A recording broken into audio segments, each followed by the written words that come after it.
Sin más preámbulos, Andrés Alamán en CNN Prime. Gracias por acompañarnos. Buenas noches. A ver, lo primero, la reforma, ¿cómo se aprobó? ¿Es un buen proyecto o es un proyecto menos malo que el anterior? Es un proyecto corregido.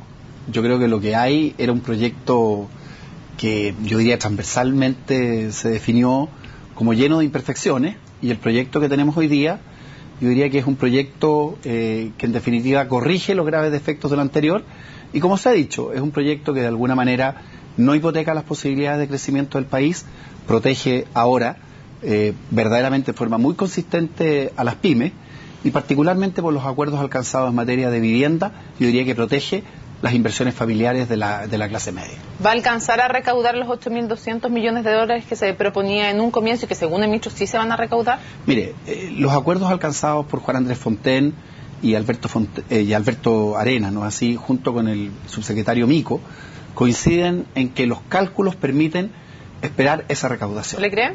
Yo pienso que sí. Ahora, creo que hay una cosa que es también muy importante. Cuando uno habla de la recaudación de tributos, lo que siempre tiene que poner al lado es qué es lo que pasa con el crecimiento. Es decir, una reforma tributaria puede generar una recaudación determinada, pero si el crecimiento del país se viene al suelo, finalmente las cifras tampoco alcanzan.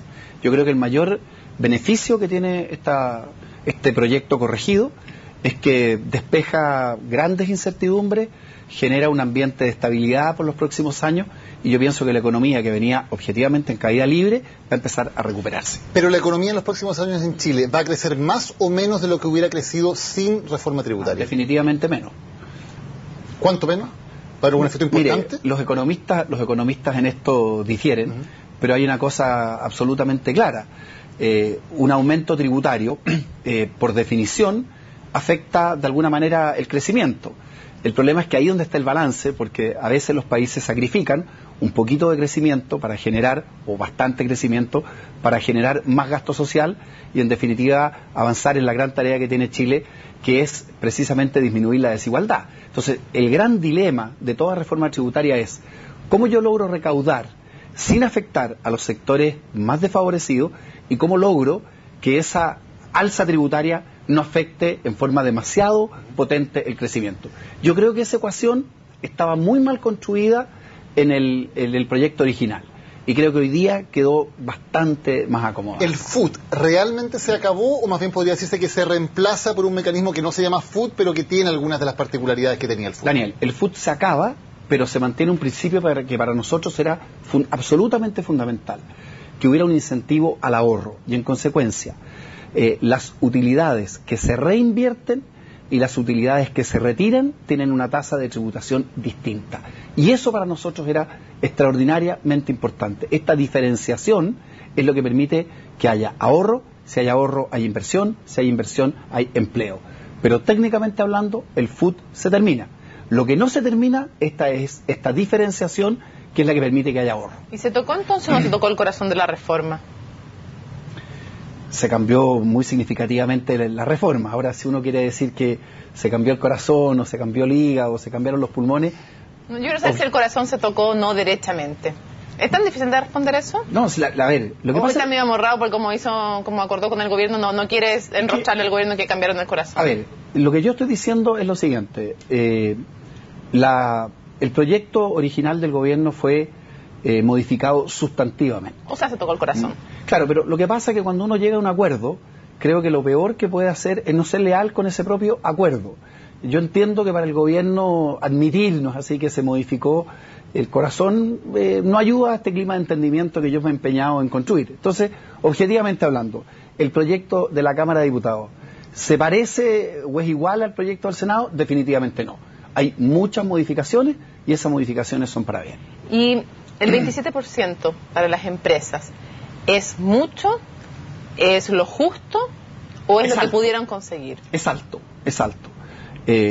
Yo considero que, de hecho, si nosotros estábamos en el nivel de la OECD, en una carga tributaria muy baja, bajo el promedio, ahora vamos a quedar arriba del promedio y vamos a quedar dentro de los países que tienen la tributación más alta.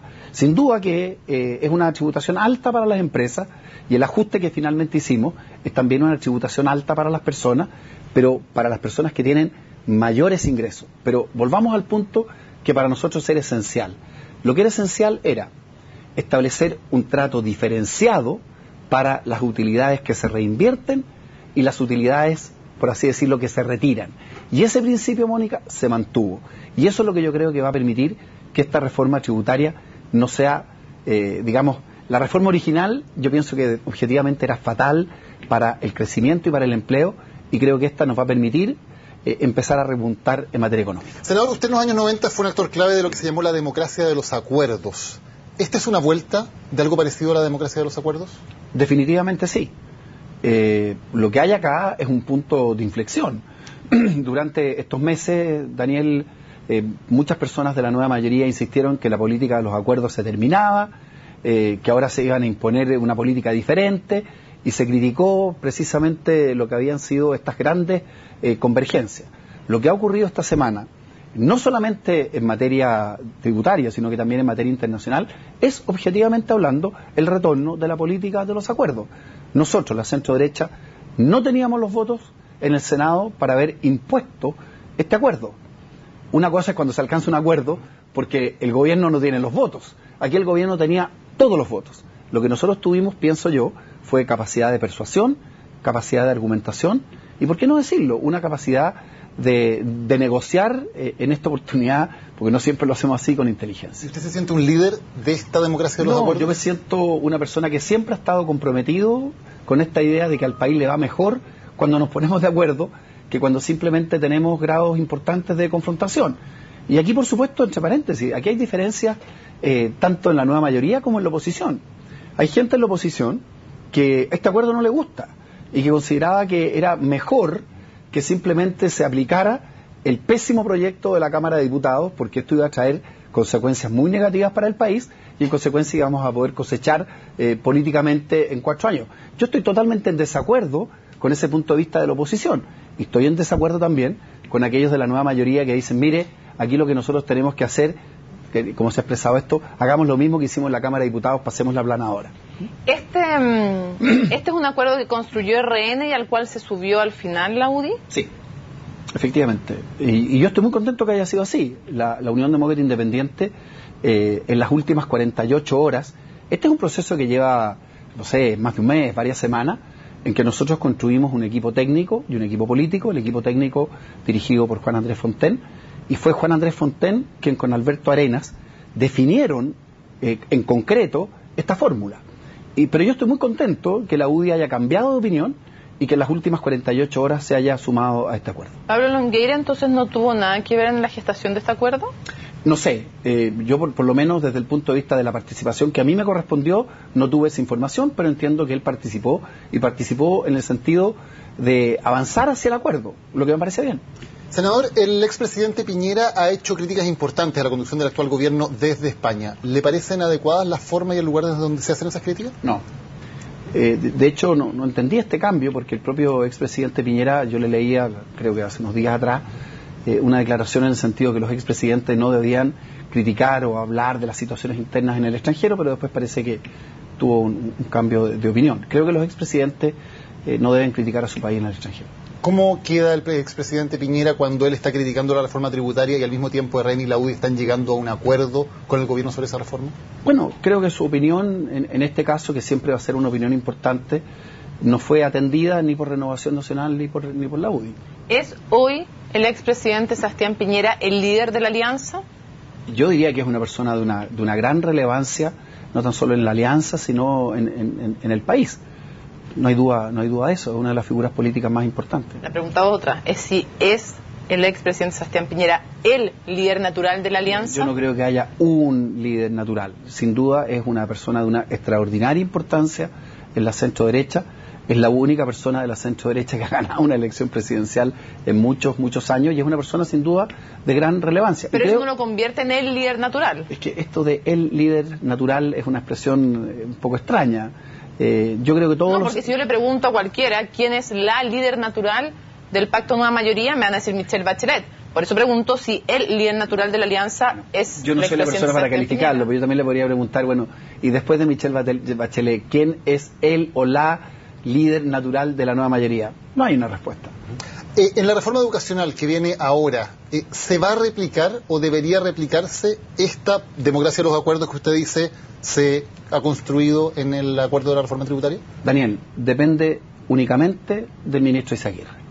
El ministro Izaguirre tiene que escoger: o toma el camino del ministro Arenas o mantiene una posición de intransigencia. Yo creo que si se logró en materia tributaria, porque mire, siempre se habla a veces mal del Congreso chileno o de la política en general en Chile, pero yo dificulto que haya muchos países que logren en una materia tributaria un acuerdo virtualmente unánime. Eso habla bien del Senado, habla bien del Congreso. Entonces uno dice, a ver, si logramos un acuerdo de esta naturaleza, con la complejidad que tienen los temas tributarios, donde cada coma, donde cada palabra genera cualquier cantidad de efectos, ¿cómo no va a ser posible alcanzar este mismo acuerdo en materia educacional? Entonces, aquí el ministro Izaguirre hoy día tiene que resolver: o se va por el camino del ministro Arenas o continúa por el camino que hasta ahora ha recorrido, que digamos las cosas como son.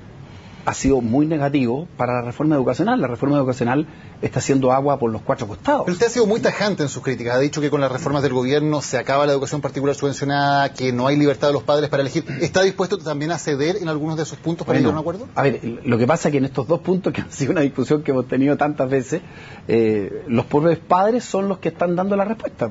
Si los propios padres son los que están movilizándose precisamente para preservar su derecho a elegir el colegio de sus hijos, y lo mismo está ocurriendo con los sostenedores y con los colegios. Yo lo he dicho claramente, aquí la mayor cantidad de personas que se está movilizando en contra de la reforma educacional fue gente que votó por la presidenta Bachelet. Por lo tanto, esto es una reforma mal planteada, es una reforma equivocada, que está generando una enorme resistencia. Ahora, si uno quiere llegar a un acuerdo, bueno, tiene por supuesto que estar dispuesto a ceder y a buscar puntos de convergencia. Esa es mi mayor disposición. Yo lo único que digo es, nadie pensaba hace una semana o hace 2 semanas que íbamos a tener un acuerdo en algo tan difícil como la reforma tributaria. Si lo logramos en la reforma tributaria, si hemos logrado un acuerdo país en cómo enfrentar la demanda boliviana, no hay ninguna razón para no hacerlo en materia educacional. Andrés Alamán, muchísimas gracias por habernos acompañado en CNN Prime. Buenas noches.